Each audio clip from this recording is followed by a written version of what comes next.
ఇవన్నీ కూడా నేను ఏదైతే చెప్తా ఉన్నానో ఇవన్నీ ఎప్పుడు చూడని మార్పులు, గతంలో ఎప్పుడు జరగని సంస్కరణలు. విద్యారంగంలో అయితేనేమి, వైద్య రంగంలో అయితేనేమి, వ్యవసాయ రంగంలో అయితేనేమి, సామాజిక న్యాయం అంశంలో అయితేనేమి,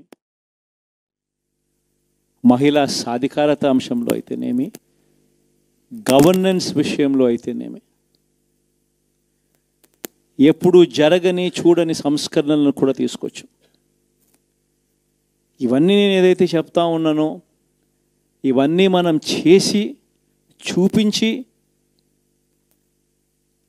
ప్రజల మన్ననలు పొందిన తర్వాతే ఎన్నికలకు వెళ్ళాం. ఎన్నికల్లో ఏమైందో తెలీదు. 5 సంవత్సరాలు కళ్ళు మూసుకుంటే చాలా అయిపోయింది. 5 సంవత్సరాలు. మళ్ళీ 2024 నుంచి 2029 కూడా అదే మాదిరిగానే కళ్ళు మూసుకుంటే 2029 కూడా కళ్ళు మూసుకుంటే వచ్చేస్తుంది. ఇవి మనం గుర్తుపెట్టుకోవాల్సిన అంశం ఏమిటి అని అంటే, సినిమాలో ఓన్లీ ఫస్ట్ హాఫ్ మాత్రమే అయ్యింది. గతంలో కూడా ఇదే మాదిరిగా పరిస్థితులు ఉన్నప్పుడు కూడా మనం ఏ మాదిరిగా పైకి లేచాము అన్నది కూడా మీ అందరికీ తెలిసిన విషయాలే. నేను ఒక్కటే మీ అందరికీ చెప్తా ఉన్నా, ప్రజల్లో ఈరోజు మనం చేసిన మంచి ఉంది. ఇంటింటికి మనం చేసిన మంచి ఇంకా బ్రతికే ఉంది. ప్రజల్లో ఈరోజు మనం చేసిన పాలన మీద విశ్వసనీయత అనే పదానికి అర్థం ఈ రోజుకి కూడా ప్రజల్లో ఉంది.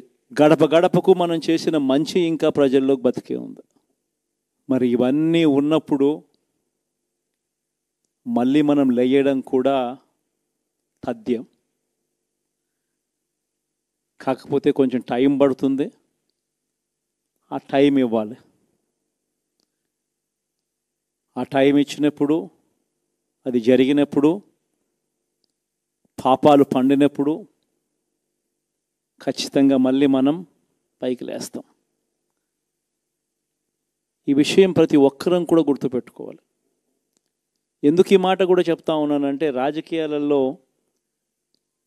అన్నిటికన్నా ముఖ్యమైన అంశం క్యారెక్టర్, విలువలు, విశ్వసనీయత. ఈ పదాలకు అర్థం తెలిసి ఉండడం రాజకీయాలలో చాలా అవసరం. రాజకీయం అంటే ఎల్లవేళలా అధికారమే కాదు. అధికారంలో లేనప్పుడు కష్టాలు ఖచ్చితంగా వస్తాయి. కానీ ఖచ్చితంగా కష్టాలు వచ్చినప్పుడు మనం ఖచ్చితంగా ఏ రకంగా రియాక్ట్ అవుతామన్నది మన చేతుల్లో ఉంది. విలువలు, విశ్వసనీయత లేని మనిషిగా రాజకీయాలు చేద్దామా, లేదా కష్టాలు వచ్చినప్పుడు ఆ కష్టాలను ఎదుర్కొని హుందాగా నిలబడుతూ మళ్ళీ 5 సంవత్సరాలు కళ్ళు మూసుకుంటే 5 సంవత్సరాలు అయిపోతాయి, మళ్ళీ 5 సంవత్సరాల తర్వాత మన పాలన వస్తుంది, మన ప్రభుత్వం వస్తుంది, అప్పుడు మళ్ళీ మనమే ఆందోళన ఎక్కుతామన్నది కూడా గుర్తుపెట్టుకొని అడుగులు వేస్తామా అన్నది మనలో ప్రతి ఒక్కరూ కూడా ఆలోచన చేసుకోవాలి. ఇదే మన ప్రభుత్వం అధికారంలో ఉన్నప్పుడు కులం చూడలేదు, మతం చూడలేదు, ప్రాంతం చూడలేదు, రాజకీయాలు చూడలేదు, చివరికి ఏ పార్టీకి ఎవరు ఓటు వేశారు అన్నది కూడా చూడకుండా ప్రతి పథకము కూడా డోర్ డెలివరీ చేయించాం. మనం అర్హత మాత్రమే ప్రామాణికంగా తీసుకొని ప్రతి పథకము, ప్రతి మంచి కూడా ప్రతి ఇంటికి డోర్ డెలివరీ చేయించాం.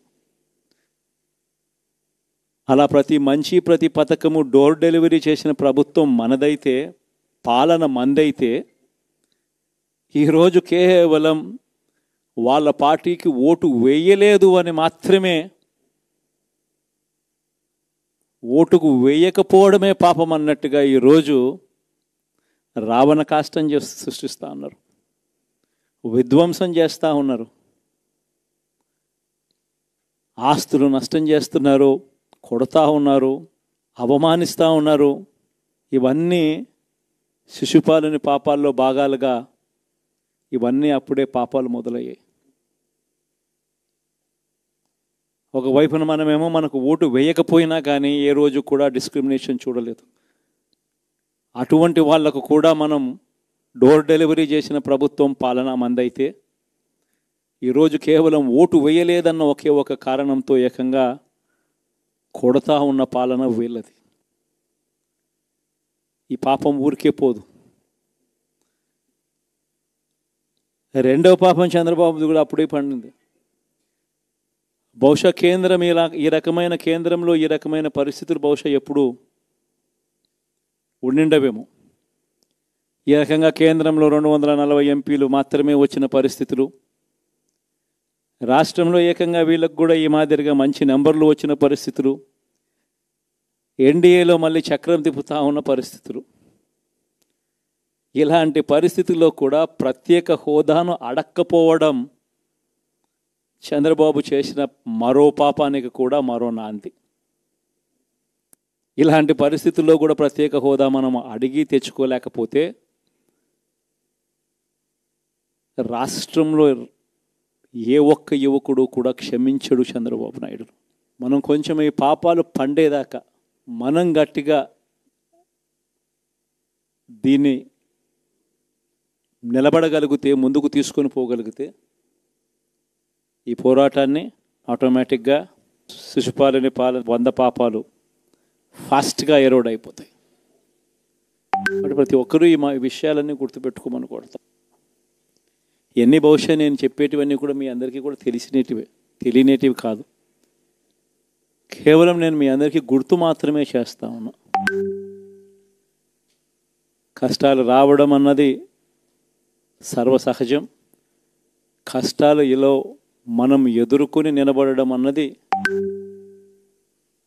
మన చేతుల్లో ఉన్న అంశం అన్నది మాత్రం ఖచ్చితంగా ప్రతి ఒక్కరూ గుర్తుపెట్టుకోమని మీ అందరితో కూడా కోరుతా ఉన్నాను. శాసనసభలో, చట్టసభలో మీ సభే అన్నిటికన్నా ముఖ్యమైన సభ అవుతుంది. ఓటు వేయలేదు అన్న ఒకే ఒక కారణంతో మనుషుల్నే కొడతా ఉన్న పరిస్థితుల్లో,